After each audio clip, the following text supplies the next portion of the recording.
enchaîner avec le deuxième TP, c'est le redressement et filtrage de tension alternative. Donc pour le redressement, on va voir un redressement mono-alternance, puis le redressement double alternance avec 2 diodes, et puis un redresseur à 4 diodes. Ensuite, on va voir le circuit de filtrage, et on va essayer, pour chaque montage, de répondre et de tirer les paramètres qui concernent chaque circuit. Donc, comme vous savez bien, le redressement, c'est redresser une tension alternative, c'est éliminer une partie du signal alternatif. Un signal alternatif, il a 2 alternances, une alternance positive et une alternance négative. Redresser, c'est éliminer, c'est générer un signal de signe constant. Donc nous allons commencer par le premier circuit. Donc il y a là un transformateur à poids milieu, donc c'est la tension d'entrée, il va nous livrer la tension d'entrée VE. Ensuite, une diode à jonction normale avec une résistance de 1 kg. Donc, je vais d'abord visualiser le signal d'entrée. Donc, de l'avant plus du transformateur, on va à l'avant plus de la première chaîne. De la masse, je vais à la masse. Ça montre bien le signal sinusoïdal sur le fond. Donc, je reviens pour alimenter le circuit. De l'avant plus, je vais vers le P de la diode. Il est là, le P de la diode. Du N, on va à la résistance. J'ai choisi la résistance de 1 kg. Et de la résistance, pour fermer la maille principale, on va à la masse. La masse est là. Donc là, ça me donne une maille fermée. Entrée, diode, résistance, puis je reviens à la masse. Le circuit est fermé. On a déjà visualisé la tension d'entrée sur la première chaîne. On va essayer de visualiser la tension en borne de la résistance sur la deuxième chaîne. La deuxième chaîne est là. Et la sortie, elle est mesurée entre le N de la diode et la masse. Le N de la diode est là. Donc je vais le mettre ici. Et ça me donne un signal redressé. Si vous regardez bien, là, il y a les deux signaux. Le signal de sortie, c'est le signal qui est en bleu. Et le signal d'entrée, c'est le signal qui est en jaune. Ça montre bien qu'on a éliminé l'alternance négative. L'alternance négative, il est supprimé, à la place, il y a un 0. Donc, redresser un signal, c'est éliminer un signe. Là, on a éliminé le signe négatif. Je générais le signal. Le signal que je générais, c'est celui qui est en bleu. Je peux le faire apparaître tout seul, vous le voyez. On a éliminé la partie négative. Ensuite, on vous demande de réaliser le montage, tracer sur le même graphe VE et VS, avec les mêmes caractéristiques, vous pouvez le relever. Expliquer la différence d'amplitude entre les deux signaux. Il vous demande d'expliquer cette petite différence qui est là. Il y a une petite différence. Il y a un petit écart entre la sortie et l'entrée. Pourquoi? Parce que la sortie, on remarque qu'elle est légèrement inférieure à l'entrée au niveau du maximum. Cette petite écart, elle est due à quoi? Lorsque la diode est passante, ça nous donne l'équation de la maille, c'est VE est égal à VS plus la tension en bord de la diode. Et la tension en bord de la diode, puisqu'il n'est pas idéal cette fois-ci, pour la remplacer par un fil, on la remplace par un générateur sans seuil VD, qu'on a déjà calculé, en série avec une petite résistance. On peut le calculer. Je peux même descendre, essayer de mettre l'origine en bas, essayer de calculer cette différence. Ça nous donne à peu près 0,65, c'était le seuil de la diode. On a déjà calculé. Expliquer, puis on peut même demander la valeur moyenne. Il faut calculer la valeur moyenne du signal de sortie.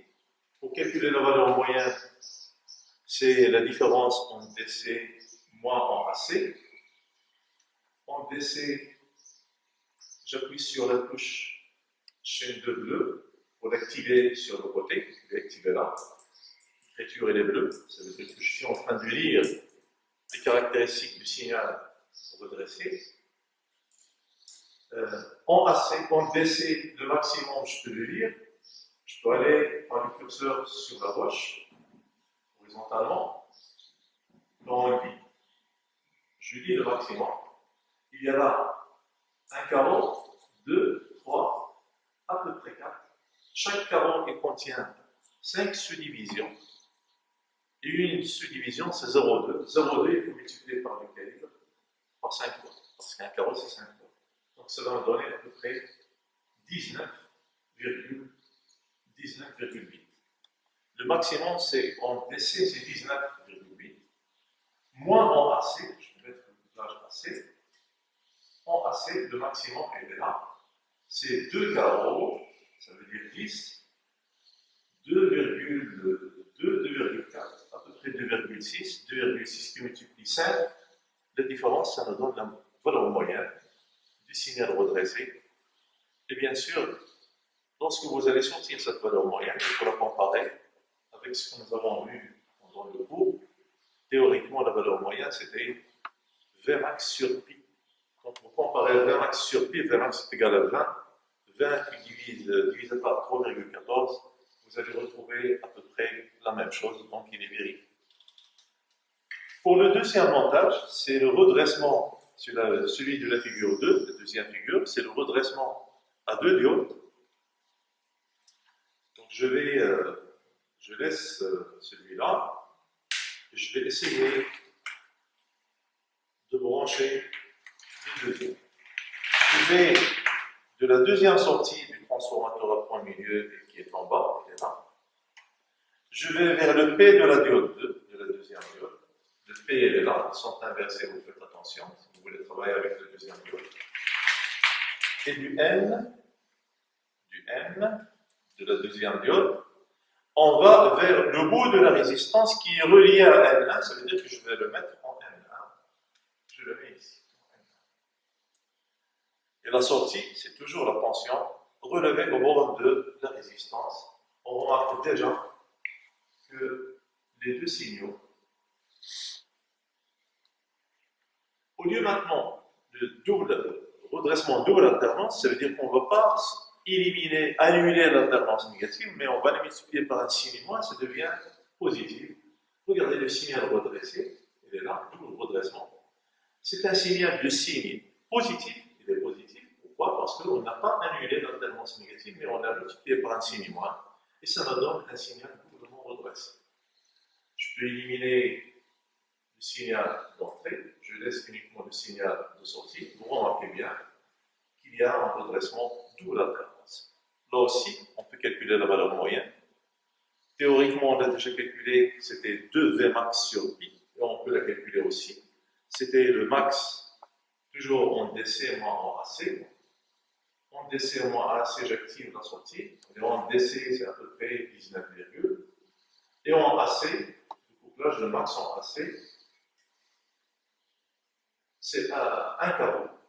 Un carreau, c'est 1,2, 1,2 fois 5. Vous faites la différence, vous allez trouver des environs de 2 Vmax sur pi. C'est exactement ce que nous avons. Ça, le calcul se fait de manière classique. Sinon, il y a la touche mesure qui nous donne les résultats. Vous appuyez sur mesure et mesure et vous donne les caractéristiques de la valeur efficace, la valeur moyenne, du temps, les valeurs, toutes les caractéristiques du signal visualisé. Là aussi, on vous demande de refaire la même étude. La différence, vous la voyez, la différence entre les deux. Donc là, la différence entre les diodes est justifiée parce qu'on travaille avec des diodes réelles et il y a toujours un écart parce qu'en effectuant l'équation de la maille de sortie, elle n'est pas égale, la tension de sortie, elle n'est pas exactement égale à la maille d'entrée. Il y a l'écart de la tension au bord de la diode. C'est tout à fait normal, on peut le visualiser là. C'est là, l'écart. Et maintenant, c'est le troisième, c'est le redressement. Toujours redressement double alternance, mais en utilisant un pont à 4 diodes. Pour le faire, je vais enlever, débrancher le tout.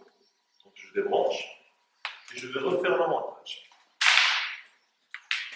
Là, il y a une petite astuce, parce qu'il faut faire attention au niveau des diodes, au niveau des sorties. La tension de sortie VS de la figure 3, il n'a pas la même masse que celle de l'entrée.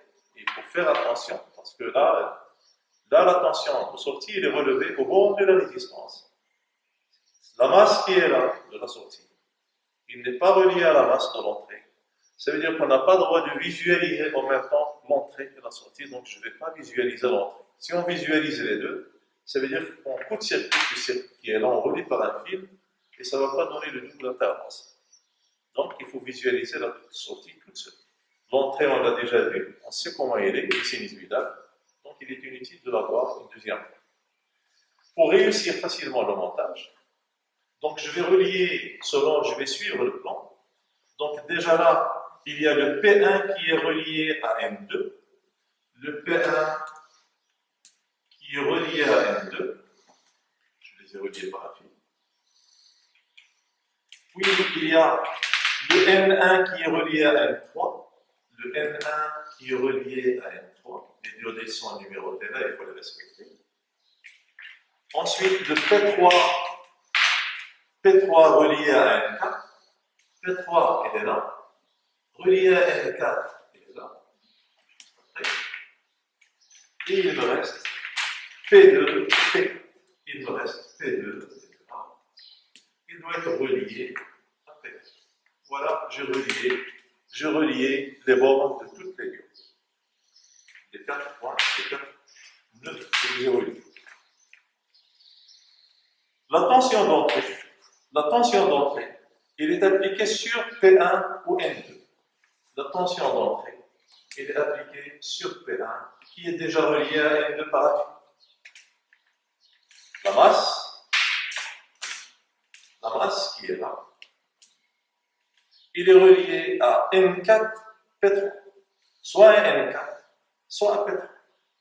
P3 il est là, je vais le relier à P3. Et déjà P3, si vous vérifiez, il est relié à N4 par un fil. Je vais déjà relier. Ça c'est du côté de l'entrée. Reste la résistance. La résistance de 1 kg, elle est là, la résistance de 1 kg. Où est-ce que je vais la brancher? Je vais brancher la résistance. Je vais la brancher entre N1 et P2. Entre N1 et P2. P2 est là, juste au-dessous. N1 et P2. Je vais visualiser la sortie. Je ne vais pas visualiser l'entrée, sinon on va court-circuiter le montage. La sortie VS est relevée entre N1, N3, N1, N3, il y a plus d'espace là. Je vais la mettre sur la première chaîne, sur la bande plus. Et la masse de l'oscillo, je vais le mettre en P2, P4. La masse de l'oscillo en P2 qui est reliée à P4. P4 elle est là. Ça me donne un signal redressé. Vous pouvez le voir.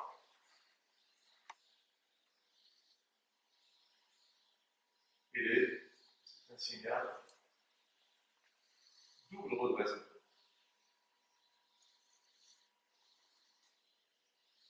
Vous voyez bien que le signal que j'ai obtenu, c'est un signal qui est un signal de double redressement, c'est-à-dire les deux alternances sont toutes les deux positives. Bien sûr, sachant que le signal est bien centré, on a utilisé le trait de la masse au niveau du couplage, et ça me donne un redressement double alternance. Donc là, on avait signalé pendant la séance du cours, il y a le redressement mono-alternance, le redressement double alternance avec 2 diodes et le redressement double alternance mais avec 4 diodes. Il y en a ceux qui vont se poser la question, et à quoi ça sert ce redressement? Le redressement parce que toutes les machines fonctionnent généralement avec des tensions alternatives, donc on essaie de transformer le signal alternatif qu'on a sur le secteur en une tension continue. Pour aller déjà au redressement, on a éliminé une partie, la partie négative, donc on a généré un signal qui a un seul signe, un signe positif. Donc ça peut être positif comme ça peut être négatif. Là, il y a le redressement double alternance et le redressement mono-alternance. Si vous comparez du point de vue puissance, vous allez trouver que le redressement double alternance, il est beaucoup plus intéressant parce que sur le plan puissance, il est performant. Reste à comparer uniquement entre celui à 4 diodes et celui à 2 diodes. Ils ont les mêmes valeurs moyennes, mêmes valeurs efficaces, même puissance. Ça veut dire qu'il faut chercher un autre moyen pour les départager. Lequel des deux on va utiliser? Déjà, le mono-alternance, il est rejeté. C'est celui à 4 diodes qu'on utilise. Pourquoi? Parce que si on pousse le critère de sélection à une autre étape, il faut chercher la tension inverse maximale supportée par les diodes. Si on calcule la tension inverse maximale supportée par les diodes, celle qui est supportée lorsque c'est le redressement à 4 diodes, elle est inférieure à celle qui est supportée par les diodes quand ils sont bloqués à 2 diodes. Donc c'est celui à 4 diodes qu'on utilise. Donc toujours le redressement qu'on a sur les machines, c'est un redressement à 4 diodes. Pourquoi? Parce qu'on ne risque pas de griller, de court-circuiter les diodes. Donc ça, c'est pour le redressement.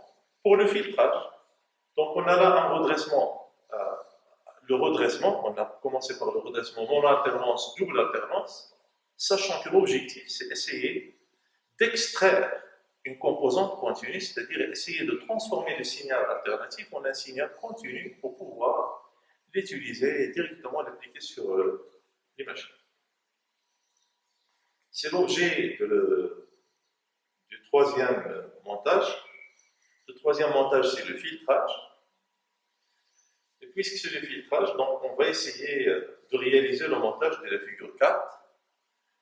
Le montage de la figure 4, ça veut dire qu'on va essayer d'extraire un signal qui est presque continu. Si le filtrage est meilleur, c'est un bon filtrage, on va aller d'un signal qui est ondulé vers un signal qui est faiblement ondulé, donc qui est presque continu. Donc je vais essayer de réaliser le montage qui est sur la figure 4, donc je vais débrancher là. Je relève le tout.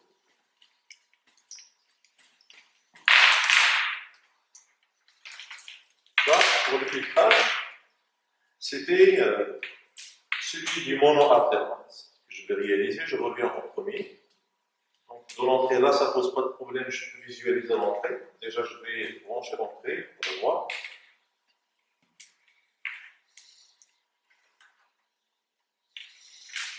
De l'abord en plus, je vais vers le P. De l'abord en moins, on va à une résistance. J'ai choisi là une résistance de 15 kg. 15 kg, elle est là. Et de la résistance de 15 kg, on va à la masse. Là, j'ai fermé la première étape. La deuxième étape, c'est qu'il faut brancher le condensateur. Là, il faut faire attention. Le condensateur, sa valeur, c'est 1 microfarad. Et le 1 micro, il est polarisé. Et puisqu'il est polarisé, c'est un condensateur chimique. Si on inverse les bords du condensateur, alors vous savez ce qui va se produire. Donc il va être grillé, il risque de s'exploser. Donc il faut absolument faire attention si on utilise des condensateurs polarisés.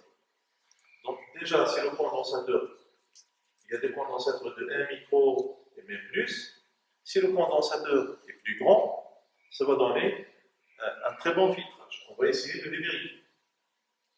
Donc, d'ici, de l'avoir en plus, de N de la diode, et là, donc, parallèlement, je vais au condensateur, je vais utiliser par exemple 10 micros. On nous a demandé 1 micro. On utilise 1 micro.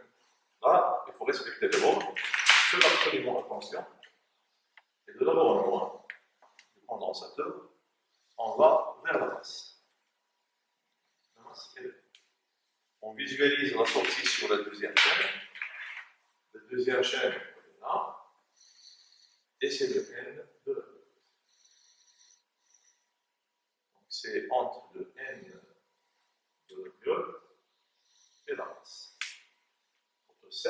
Photo 7 il permet la touche, le bouton AutoSet, il permet d'arranger les calibres. Donc automatiquement, il règle les calibres et elle fait apparaître ici. Je vais les centrer. Je vais mettre la petite flèche là qui est sur la gauche sur l'axe d'exercice. Si je ne veux pas faire appel à la masse. Et pareil, la deuxième, je vais la mettre sur la masse. Ça me donne un signal. Regardez le signal de sortie. Soit Vs est égal à VE, soit c'est une descente exponentielle. Donc, soit c'est la charge, soit c'est la décharge du condensateur. Et j'obtiens un signal qui est ondulé. Si ce signal-là, de l'heure qui est la sortie, c'est le signal filtré, il est faiblement dopé, ça veut dire que le signal tend à devenir continu et par conséquence, on a un très bon filtrage.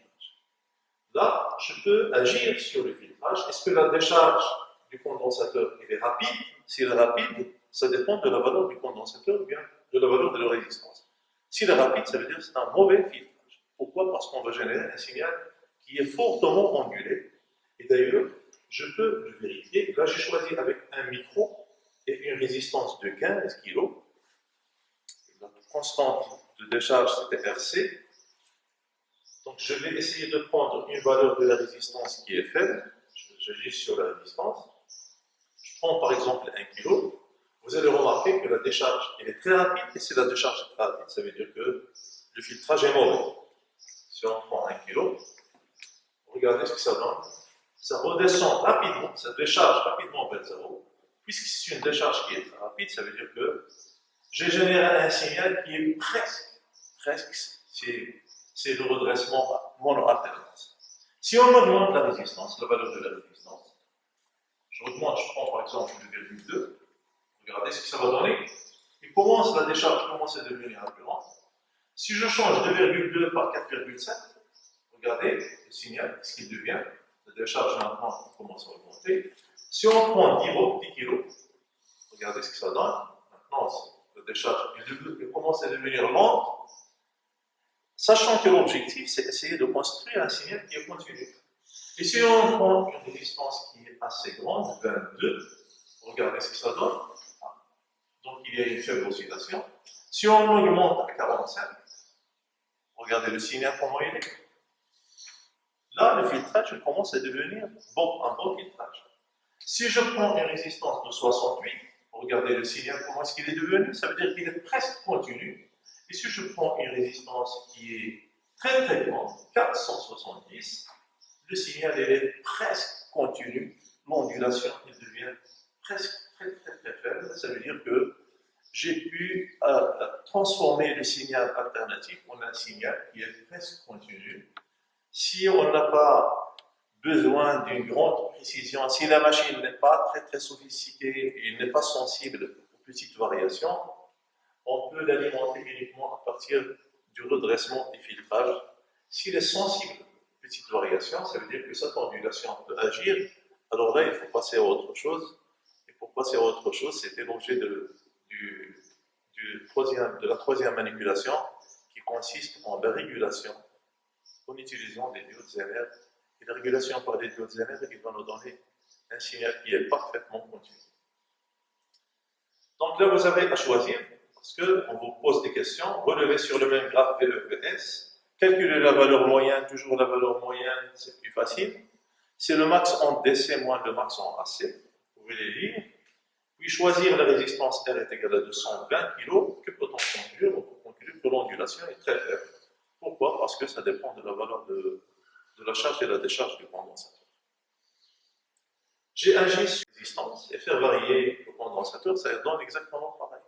Parce que la constante de charge, c'est taux est égal à RC. Merci donc pour votre attention. Et là, ça se termine la deuxième manipulation. Et on va se revoir pour la troisième manipulation. Merci.